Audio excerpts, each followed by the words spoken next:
What's up, everyone? I'm OBG for TastingSkills.com, and this is your booze news.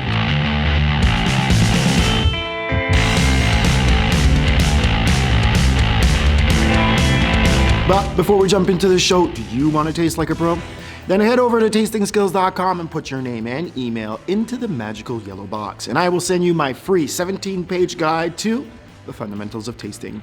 And when you're there, you can also check out my amazing tech sheet if you want to taste like a pro, or my 6C swag, and everything I recommend. Now, on to the show. This week we start with another amazing auction that came up, and it's the largest privately held collection ever sold on whiskeyauctioneer.com. Now, I've put a link below so that you can go and check it out for yourself. This was part 2, and it included 1,900 bottles since the total collection was a whopping 3,900 bottles. This was a serious collection, and the big boys were out. Macallan dominated the auction when it came to this one, of course. The Macallan 26 60-year-old sold for a whopping $1.4 million. The Macallan 1928 anniversary 50-year-old came behind it at $60,000, and the 72 landed at $42,000. But the 1940 37-year-old sold for $39,000. I mean, there's so much in this auction that I could cover, but we'd be here for hours. My suggestion is that you go and click on the link below so you can go check it out for yourself. Since right now they got some serious things going on, like, a little Suntory Pure Malt Vertical from 82 to 86, or maybe a little Ichiro Malt Ace of Clubs Hanyu 2000. Now that's special and rare. But then again, I'm broke, so I can only stare and drool. This week, Moet Hennessy announced that they've acquired a 50% stake in Ace of Spades that is owned by Jay-Z.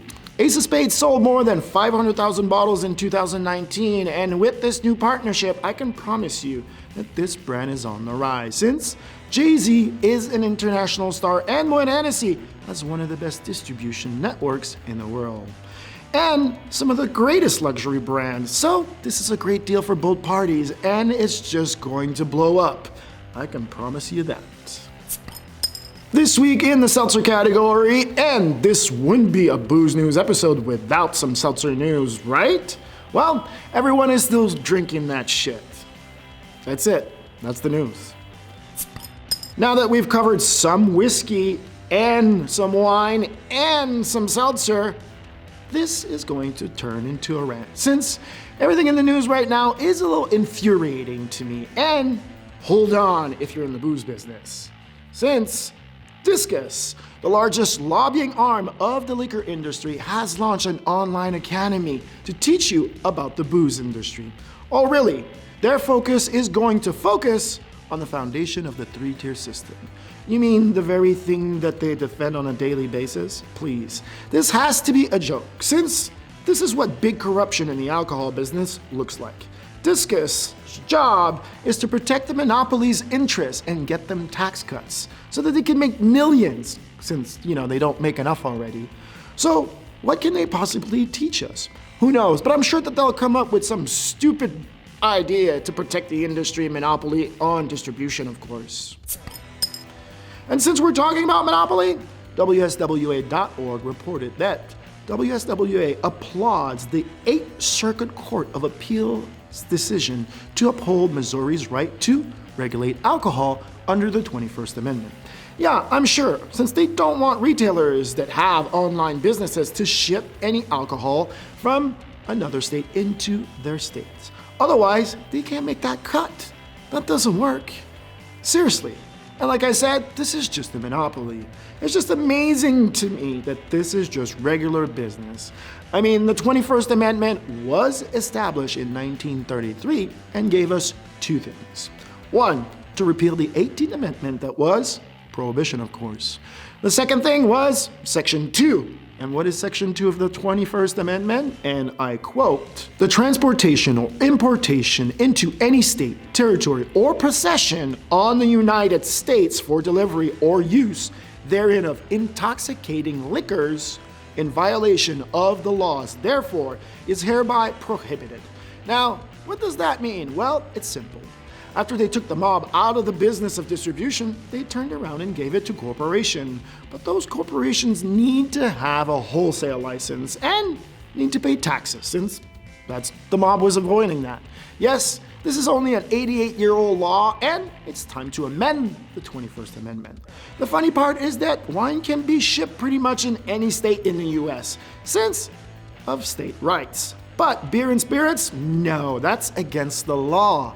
And this is mainly due to Napa Valley being one of the richest places in America, and they lobbied from state to state so that it would be legal. But not every state, since the wholesalers of America defend the 21st Amendment like it's a God-given right.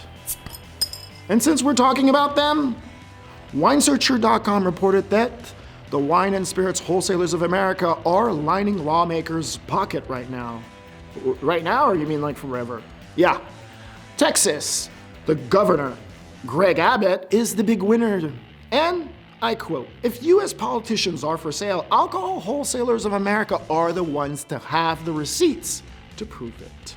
Yes, the wholesalers gave politicians $40.6 million in state-level campaigns over the last 2 election cycles, more than double than everyone in the alcoholic business combined. But it gets better, since wholesalers wrote another $47.1 million in checks to the federal politicians from 2017 to 2020, dwarfing the $32.8 million given out by wineries, breweries, and distilleries combined. And the Texas governor received $1.5 million during that period. But why Texas? Are they special? Well, it's simple. Texas is number 2 in beer, 3rd in spirits, and 4th in wine purchase. And that's how they want to keep it. The state doesn't allow retail stores to ship in the state, and the wholesalers want to keep it that way, of course. And don't be fooled, wholesalers gave Trump $150,000 on one side, and they gave Biden $104,000. So when they say who actually is giving all that money to those politicians, well, it's simple. It's the big wholesalers. They pool their money together to protect their monopoly. I mean, you can go and check it out for yourself on their website, and you'll see there's so much diversity on there. I wonder if Discuss is going to cover that on their online classes. But it gets better. WSWA.org reported that WSWA joins other industry trade to strongly oppose allowing shipping of alcohol because, the post office can't ship that. It's too dangerous. I mean, lithium batteries? No problem. That's totally safe. Firearms? Of course you can do that. Alcohol? Hell no. Are you crazy? Last thing you need is to have a direct-to-consumer system, since they don't make their cut. Think about that. You collect whiskey and you want to sell it? Yeah, that's illegal. Unless you go to Sotheby's and they sell it for you. Online auction? Illegal. I mean, seriously. Like I said, this is a joke. And this, of course, brings us to Hold My Beer.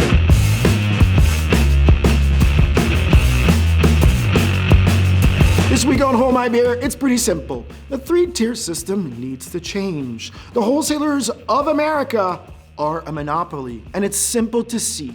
If you go to WSWA.org, everyone on the board is someone that has a large monopoly on distribution in a specific part of the country, or they share that monopoly, giving no opportunity to small brewers, distillers, or even direct-to-consumers like, canned cocktails or bottled cocktails that would actually save the bar industry? Yes, I already know what they're going to say. We're just trying to protect underage drinking. Is that how low the bar is? I mean, you sell drugs for a living, yet you argue that you don't want underage drinking. Okay, sure. I can tell you from experience, alcoholism is not fun. And I see it destroy lives all the time. Yeah, right now there's 12.7% of the population that are alcoholics. So 333 million fellow brothers and sisters times 12.7% equals 42.2 million alcoholics in this country. Yeah, think about that. So please save us your shitty excuse of underage drinking. Yeah, I know that's crazy. The crazy part is that these numbers are from 2017. And I am sure It's gone down since, we had this little pandemic shit going on. But in the past few months, states are passing laws to ship direct to consumers, and the wholesalers are freaked out. Or, as we call it, DTC. Right now, you can ship from state to state in Alaska, Arizona, Connecticut, Hawaii, Kentucky, Nebraska, Nevada. Wait, that's my state. New Hampshire, North Dakota, Rhode Island, and Washington, D.C., of course. Come on, let's face it. But what can you ship it through? The USPS? No. FedEx? Hell no. Can you ship it with anybody? No, of course not. But people are still doing it. They're not declaring what's in the actual package. The monopolies know that this is coming. I mean, if you could ship direct to consumers, that would launch thousands of small breweries, distilleries, canned cocktail, and everything that's in the alcohol industry overnight.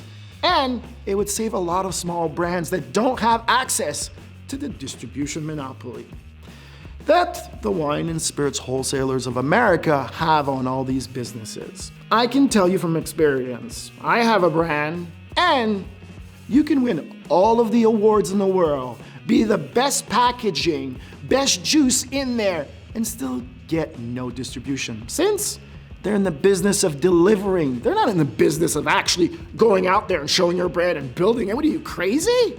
No, that's how it works. Okay, that's gonna do it for me. I'm OBG for tastingskills.com. Now please smash that like button, subscribe, share, and don't forget to comment on what you'd like me to talk about in the next Booze News. Otherwise, stay sober. Peace.